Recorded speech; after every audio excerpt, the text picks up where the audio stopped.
They dragged him out like garbage. No warning, no respect, no mercy. An old man, a torn gray shirt, slippers with holes. His small bag crashed onto the marble floor, spilling a few worn belongings. One of the security guards kicked them aside like they were worthless. The entire lobby laughed.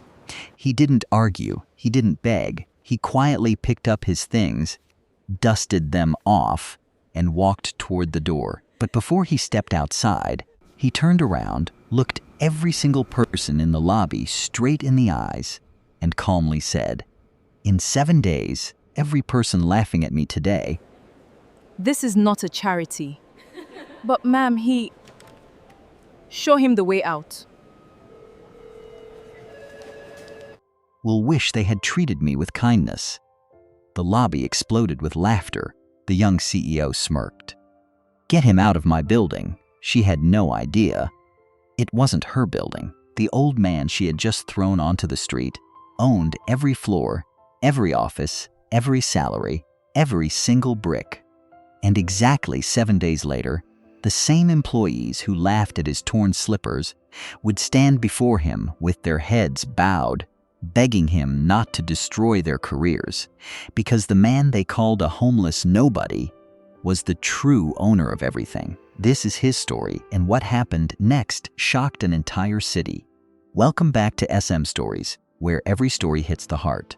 If you love emotional dramas like this, hit subscribe because you don't want to miss what's coming. The city of Lagos was loud that morning. Car horns, street vendors shouting prices, sun already burning by 8 a.m. Inside the tall glass building of Adeyemi Holdings, everything was cold, clean, and quiet.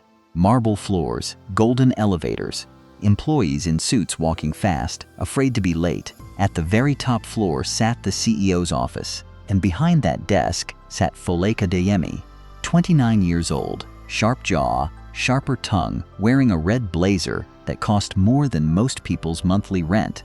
Folake did not build this company. She inherited the CEO seat after her father, the real founder, mysteriously retired 2 years ago and disappeared from public life. Nobody questioned it.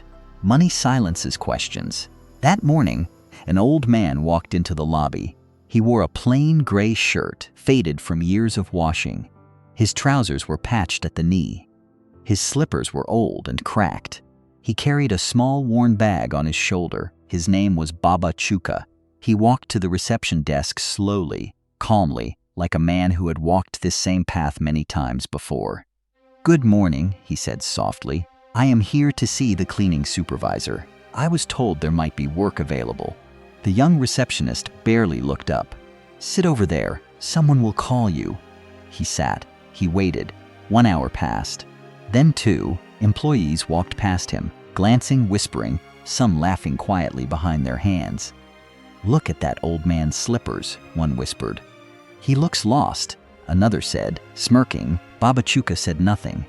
He simply sat with his hands folded, watching the building with quiet, knowing eyes. Eyes that seemed to recognize every wall, every pillar, every golden light fixture, because he built this place, brick by brick, deal by deal, sleepless night by sleepless night.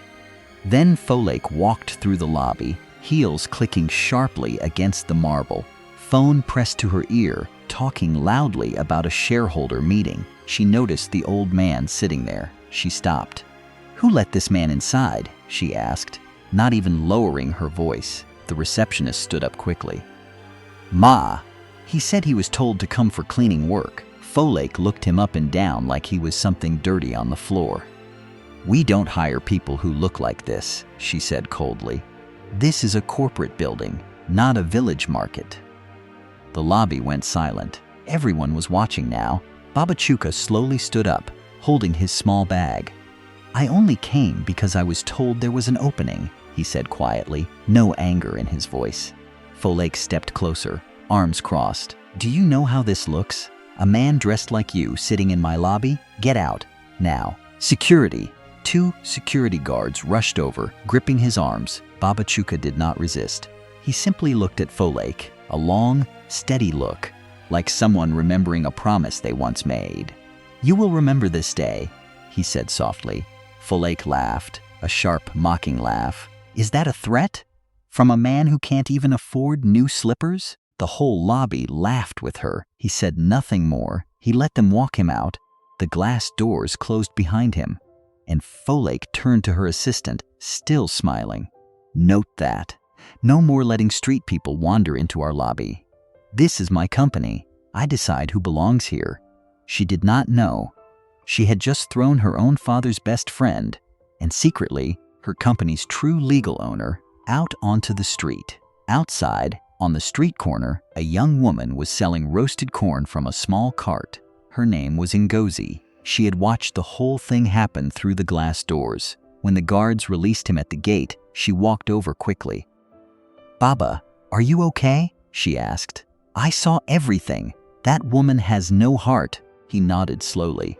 "You are the first person all day who has spoken to me with respect." She handed him roasted corn and a cup of water, refusing any payment.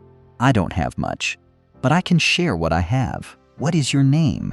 he asked. "Ngozi. It means blessing," he said. "You live up to your name. Blessings don't pay rent, Baba," she said with a tired smile. "I sell corn to feed my mother and my little brother. My father is gone. That's my life." Baba Chuka listened quietly, nodding. "You have a strong heart. Strength like yours cannot be bought with money." Over the next 2 days, he returned to that same corner.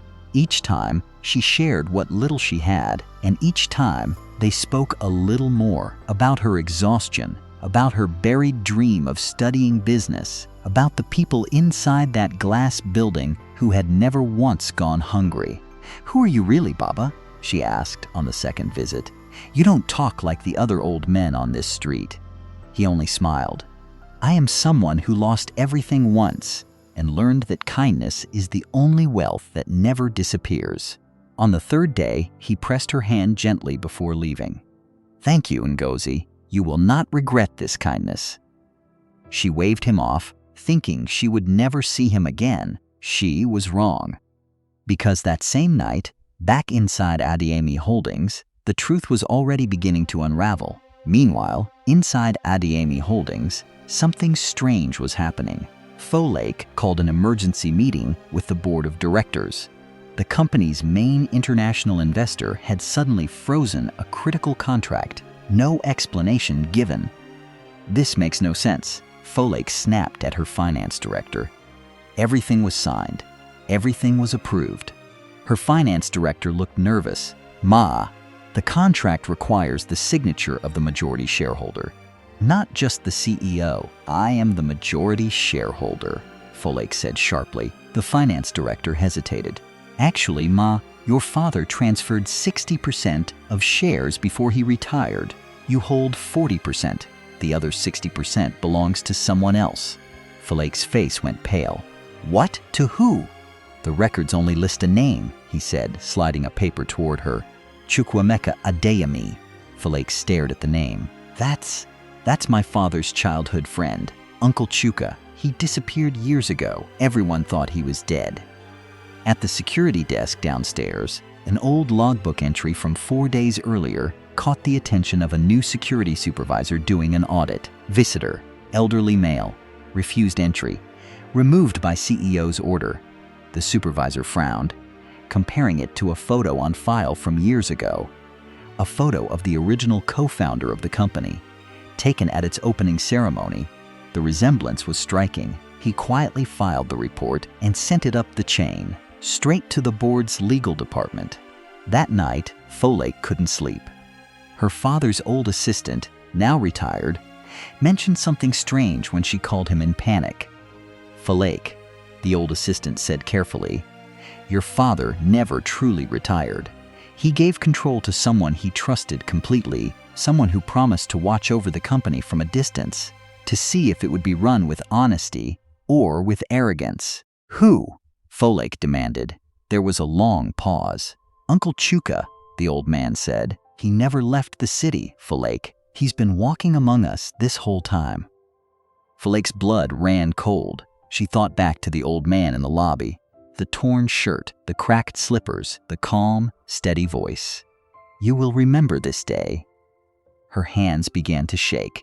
Desperate to fix her mistake before the truth exploded publicly, Folake sent staff across the city searching for the old man.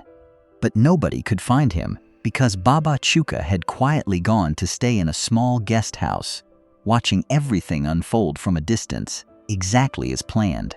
Meanwhile, Folake's younger cousin, Adaeze, who had always been jealous of Folake's position, saw an opportunity. "I heard what happened," Adaeze said with a sly smile during a family dinner. "You threw out an old street man, and now the whole board is in panic? Wow, Folake. Even the money couldn't buy you common sense." "Shut up, Adaeze," Folake snapped. "Maybe if you weren't so obsessed with looking rich," Adaeze continued, enjoying every second, "you would have recognized the man who actually owns everything you're standing on." The family dinner turned into a shouting match. Folake's mother tried to calm things down, but the damage was done. Word had begun to spread through their social circle. Whispers, laughter behind closed doors. The same kind of humiliation Folake had once given so easily to others was now finding its way back to her. At the office, staff began whispering too. "Did you hear? The CEO might lose control of the company. She fired the owner himself and didn't even know it. Karma works fast." Folake walked through her own office now, feeling the stares she once gave so freely to others. The same cold silence, the same judging eyes. She locked herself in her office, staring at the old photo of her father and his young friend Chuka, standing proudly in front of the very first small shop that would one day become Adeyemi Holdings. "I only wanted peace," she whispered to herself, remembering her father's old words, the same words he used to say whenever business grew stressful. "Money changes people," he used to warn her. "Never forget where kindness comes from." She hadn't listened. Now it was too late to undo what she had done in front of the entire lobby. 1 week after the humiliation, Adeyemi Holdings held its annual shareholders banquet, an elegant evening at the city's most luxurious hotel ballroom, chandeliers glowing, waiters in white gloves, the entire business elite of Lagos in attendance. Folake stood at the podium, forcing a confident smile, trying to control a company that was slipping through her fingers. "Tonight," she announced, "we celebrate another successful year at Adeyemi Holdings." Applause, cameras flashing, journalists capturing every polished moment. Then, the grand doors at the back of the ballroom opened. A hush fell over the room. Baba Chuka walked in, but this time, he was not wearing a torn shirt or cracked slippers. He wore a simple but immaculate black suit. No flashy jewelry, no arrogance. Just quiet, commanding presence. Beside him walked Ngozi, dressed elegantly, her head held high, her eyes calm and confident. Gasps rippled through the crowd. "Isn't that the beggar from the lobby?" someone whispered. Then, one by one, the board members rose to their feet. "That's Chukwuemeka Adeyemi," the eldest board member said, his voice shaking. "The founding partner. My God, it's really him." Near the back wall, the 2 security guards who had dragged Baba Chuka out of the lobby went pale, frozen where they stood, unable to move. At the reception table by the door, the same young receptionist who had told him to sit over there pressed a trembling hand to her mouth, eyes filling with tears. Journalists surged forward, cameras rising, flashes exploding across the room in a wall of white light. Folake's microphone slipped from her fingers and clattered onto the podium, the sound echoing through the ballroom like a gunshot. Baba Chuka walked slowly to the front of the room, every eye following him, every whisper dying into silence with each step he took. When he reached the stage, he bent down, picked the microphone up off the floor himself, and looked out at the room that had once refused to see him. "Good evening," he said, his voice calm but powerful. "Some of you know me, most of you do not. My name is Chukwuemeka Adeyemi. I built this company from a single shop with your CEO's father over 30 years ago." The room was completely silent. 7 days ago," he continued, "I walked into this company's lobby, dressed simply, to see with my own eyes how my company treated the people the world often ignores, the poor, the tired, the overlooked. He looked directly at Folake. I was called dirty. I was told I don't belong.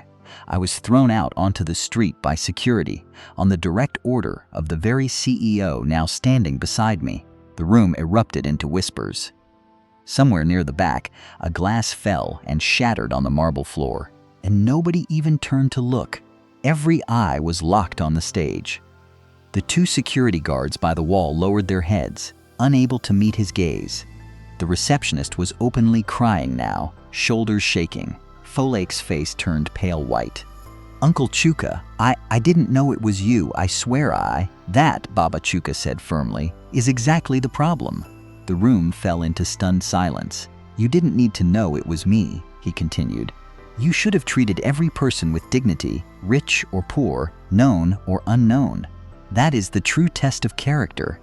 Not how you treat those above you, but how you treat those you believe have nothing to offer you. He turned toward the crowd. You called this man a gatekeeper, he said, gesturing subtly, though everyone understood he meant himself. Now you stand inside his hotel, at his company's banquet, breathing the air his success provided. Folake's eyes filled with tears. Please, Uncle Chuka, I'm sorry. I didn't mean, I know you're sorry now, he said quietly, not cruelly, but firmly. But sorry does not undo the pain given to someone with no power to defend themselves. He then gestured toward Ngozi, standing beside him. This young woman, he said, sold corn on the street outside this very building. While your staff mocked an old man in torn clothes, she shared her food with him without asking for anything in return. While you saw dirt, she saw a human being. Ngozi lowered her eyes shyly as the crowd turned to look at her. Effective immediately, Baba Chuka announced. As majority shareholder of Ademi Holdings, I am restructuring executive leadership. This is not about revenge. It is about restoring what this company was built on: humility, respect, and genuine care for people. He paused, letting the silence stretch across the ballroom. Folake's authority as CEO is suspended, effective tonight for a period of 1 year. During this time, final decision-making power will rest with the board. This is not a punishment born of anger. It is a consequence born of accountability. Somebody in the crowd gasped audibly. A board member near the front nodded slowly, already reaching for his phone to draft the emergency resolution. He looked at Folake one final time. You are not removed, Folake. Your father would not want that. But for this year, you will hold no executive power. Instead, you will spend it working directly inside the Community Outreach Division, meeting the very people you once dismissed with a wave of your hand. You will learn what I learned by standing in that lobby for 2 hours, invisible to everyone who once respected me. And at the end of that year, the board, not I, will decide whether you have earned this seat back. Folake's knees nearly gave way. She gripped the edge of the podium to stay standing. The room remained frozen, absorbing the weight of his words. Weeks passed. The story of the arrogant CEO and the hidden owner spread through the city, becoming a lesson repeated in offices and homes alike. But behind the headlines, real healing had to happen. Quietly, slowly, honestly, Folake, stripped of her illusions of untouchable power, began her community outreach work with reluctance. But slowly, something inside her began to shift. She met street vendors like Ngozi. She listened to their stories, real struggles, real dreams, real exhaustion. She began to see the humanity she had ignored for years. One afternoon, she found herself standing awkwardly near Ngozi's old corner, now empty since Ngozi had moved on to bigger things. She found Ngozi instead at a small business training center, funded quietly by Baba Chuka, teaching other young women basic financial skills. I owe you an apology, Folake said quietly, standing at the doorway. Not because Uncle Chuka told me to, because I mean it. Ngozi studied her for a long moment. It's not easy to forgive humiliation, she said honestly, but it's harder to carry anger forever. I was cruel, Folake admitted, her voice breaking slightly. I saw a man in torn clothes and I didn't see a person. I saw an inconvenience. I'm ashamed of that. Ngozi nodded slowly. Growth starts with admitting that. Most people never even get that far. They talked for a long while, two women from completely different worlds, slowly finding common ground. Meanwhile, Baba Chuka sat with Ngozi one quiet evening on the same bench where they first met. "You changed everything for me," he said gently. "Not just by feeding a hungry old man. You reminded me why I built this company in the first place. Not for wealth, but to give people like you a real chance. I never expected anything from you, Baba," Ngozi said softly. "I know," he smiled. "That is exactly why I am giving you this." He handed her a folder. Inside was a scholarship offer to study business management, fully funded, along with a small starting investment to open her own registered trading business. Tears filled her eyes. "Baba, I can't accept something this big." "You already gave me something bigger," he said warmly. "You gave a lonely old man kindness when the whole world turned its back. Let me return the blessing your name promised the day you were born." She hugged him tightly, tears falling freely now, not from pain, but from a happiness she had almost forgotten how to feel. 1 year later, Adeyemi Holdings stood taller than ever, not just in buildings, but in reputation. The company became known not just for profit, but for genuine community programs, training centers, and fair treatment of every worker, regardless of status. Folake, humbled and changed, now personally greeted every visitor to the lobby with respect, regardless of how they were dressed. She never forgot the lesson written into her own painful mistake. Ngozi, now a confident young business owner with her own small chain of trading shops, often visited Baba Chuka for guidance, their bond now like family, not built on romance in the traditional sense, but on something rarer: mutual respect, chosen family, and unwavering loyalty forged during the darkest days. One evening, Baba Chuka asked Ngozi to meet him at a familiar place, the same street corner outside Adeyemi Holdings. Right beside the small bench where her old corn cart used to stand, the cart was gone now. In its place stood a small plaque, easy to miss unless you knew to look for it, marking the spot where the outreach program had first begun. Baba Chuka stood there quietly, looking up at the glass tower glowing gold in the evening light. "Do you remember this spot?" he asked. Ngozi smiled. "How could I forget, Baba? This is where we met." He turned to face her, his eyes soft with memory. "The day they threw me out of that building, you were the only person in this whole city who opened a place for me to sit." Ngozi's eyes filled with tears, but she was smiling. "And today," she said gently, "you've opened a place for thousands." He took her hand, the same way he had that very first day, and together they looked up at the building one last time. No longer a place of humiliation, but a place rebuilt on the kindness one tired girl had once given a stranger for free. They judged him by his slippers. They never imagined he held the whole building in his hands. But real power was never in what he owned. It was in the kindness he never stopped giving, even after the world turned its back on him.